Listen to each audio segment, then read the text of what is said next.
আজকের আমাদের বিষয় হলো যে লিভার ডিসঅর্ডারের ক্ষেত্রে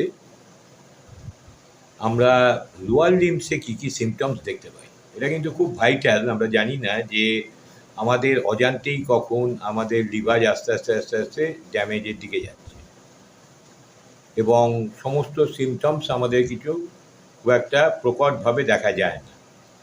তাহলে লিভারের সমস্যায় নিম্নাঙ্গে মানে লোয়ার লিম্বসে পায়ের দিকে আমরা কী কী দেখতে পাই?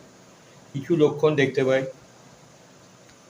কীরকম হচ্ছে না, একটি দেখতে পাই আমরা পিটিং এডিমা।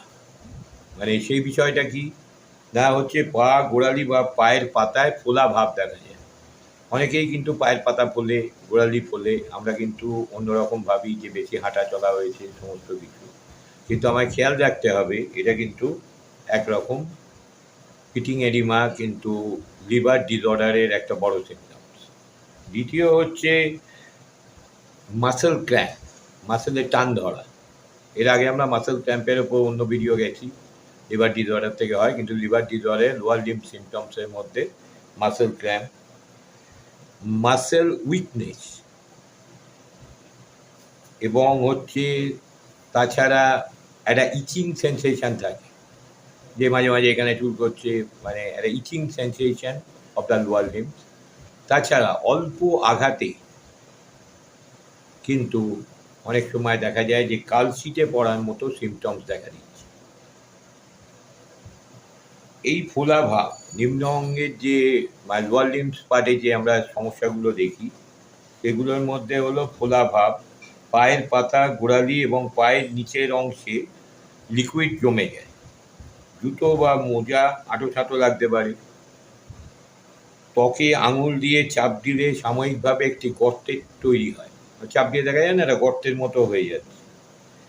এমন অবস্থায় ক্ষতিগ্রস্ত লিভার কম অ্যালবুমিন তৈরি করে, হওয়ার কারণ কম অ্যালবুমিন তৈরি করে।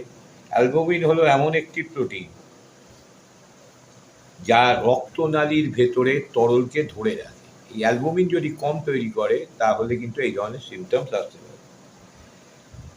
হচ্ছে মাসেল ক্র্যাম্প, পায়ের গ্যাস্ট্রোকোনোমিয়াস সোলিয়াস মাসেল, পায়ে ঘন ঘন বা যে কোনো রকম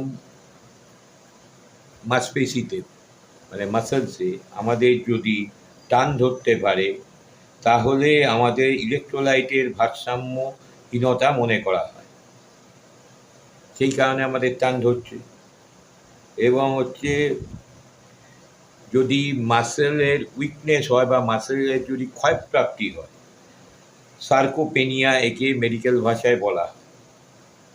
পুষ্টির অপর্যাপ্ত প্রক্রিয়াকরণ এবং সামগ্রিক বিপাকীয় পরিবর্তনের কারণে পা পাতলা হতে শুরু করে এবং পেশির ওপর ভর কম পড়তে শুরু করে। তাহলে হচ্ছে আমাদের পেশির ক্ষয়ও হতে পারে, সব কিন্তু লিভার থেকে আসছে। এবার হচ্ছে সহজে আমাদের একটা কালশিটে পড়ার টেন্ডেন্সি হয় এবং একটু লালচে মতো দেখা দিতে পারে।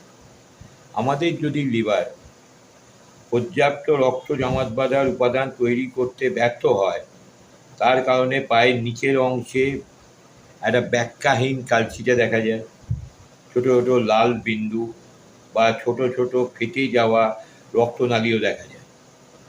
তাছাড়া ইচিং বা শুষ্ক ত্বক দেখা যায়। শরীরের পিত্ত লবণ জমা হওয়ার কারণে ওই স্পটে ফুসকুড়ি বা পায়ের নিচের অংশে প্রচুর পরিমাণে চুলকুনি দেখা যায়। তাহলে এই সমস্ত জিনিসগুলো কিন্তু আমাদের একটু খেয়াল করে দেখতে হবে, আমরা কিন্তু কেউ দেখি না। তাছাড়া আর কি কি দেখতে পাওয়া যায়,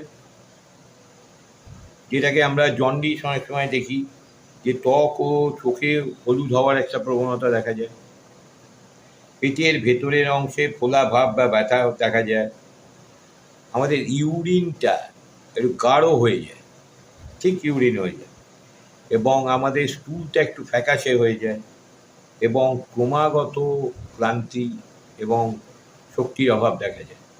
এই ক্রমাগত ক্লান্তি মনে করলাম যে প্রচুর পরিশ্রম করেছি তার জন্য শুধু ক্লান্তি নয়, তার পেছনে কিন্তু লিভার ডিসঅর্ডারও কাজ করতে পারে। যেমন লোয়ার লিম্ব সিমটমসের উপর আজকে গেলাম। আপনারা প্রত্যেকেই কনসিয়াসলি করুন, শুধুমাত্র মাসল ক্যাম্পের জন্য কটা এক্সারসাইজ করলে হবে না, ভালো এক্সপার্টের কাছে যান যাতে, এবং খাওয়া দাওয়াকে কিছু কন্ট্রোল করুন, প্রয়োজনে এক্সারসাইজ যোগাসন ঠিক করে করুন, প্রপার ওয়েতে করুন, এবং খাদ্য গ্রহণটাকেও ঠিক করে করুন। লিভার কিন্তু আমার একটা ভাইটাল অর্গ্যান, একে আমরা অবহেলা করতে পারি না, সেই কারণে এর ওপর সিরিয়াস হন। কিছু আমাদের অ্যাওয়ারনেস ভিউজ দিলাম আমরা, আপনারা এটার উপর করুন, যদি কোনো সমস্যা হয় অবশ্যই ফোন করে জানান। নমস্কার, ততক্ষণ ভালো থাকবেন, আবার ভিডিও নিয়ে ফিরে আসবেন।